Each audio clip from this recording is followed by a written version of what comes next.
Bonjour à tous et bienvenue chez AutoJM. Aujourd'hui on se retrouve pour une petite vidéo tuto et astuces et on va vous donner des conseils pour économiser sur votre carburant lorsque vous êtes au volant. Donc dans un premier temps, il vous faudra éviter les freinages et les accélérations brusques, c'est-à-dire de maintenir une vitesse qui soit le plus constante possible pour éviter la surconsommation.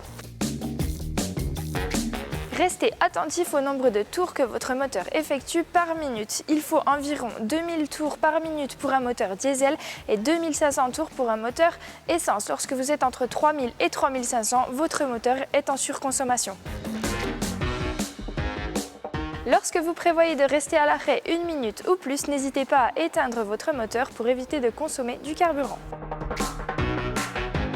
Il faut également prêter attention à l'utilisation de la climatisation. Il n'est pas utile de l'activer au démarrage du moteur, vous pouvez attendre quelques minutes. Et concernant la température, vous pouvez vous limiter à 5 degrés inférieur à la température extérieure, ça suffira à refroidir votre habitacle.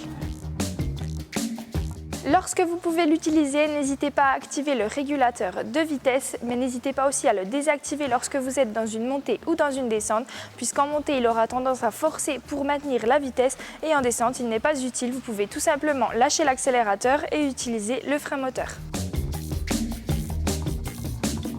Lorsque vous roulez à une vitesse haute, n'hésitez pas à fermer les fenêtres puisque l'ouverture des fenêtres aura tendance à faire perdre l'aérodynamisme et à entraîner une surconsommation. Sur autoroute, lorsque la vitesse est limitée à 130 km/h, vous pouvez ralentir et rouler à 120 km/h. Vous entraînerez une baisse de votre consommation, ce qui vous permettra de faire des économies de carburant. Des pneus sous-gonflés ont tendance à entraîner également une surconsommation. N'hésitez pas à vérifier que vos pneus sont bien gonflés, histoire de ne pas trop consommer. Le filtre à air doit également être bien nettoyé, mais le plus important lorsque vous faites le plein d'essence, c'est de bien choisir sa station essence. Les prix ne sont pas les mêmes partout, n'hésitez pas à utiliser des comparateurs pour trouver la station la moins chère près de chez vous. Et on ne saura trop vous conseiller d'utiliser un GPS. Le GPS vous permet d'emprunter les chemins les plus courts, mais également d'éviter les embouteillages ainsi que les travaux pour vous faire économiser du carburant. Le plus important étant de faire attention à votre consommation de carburant sur les premiers kilomètres après le démarrage du moteur.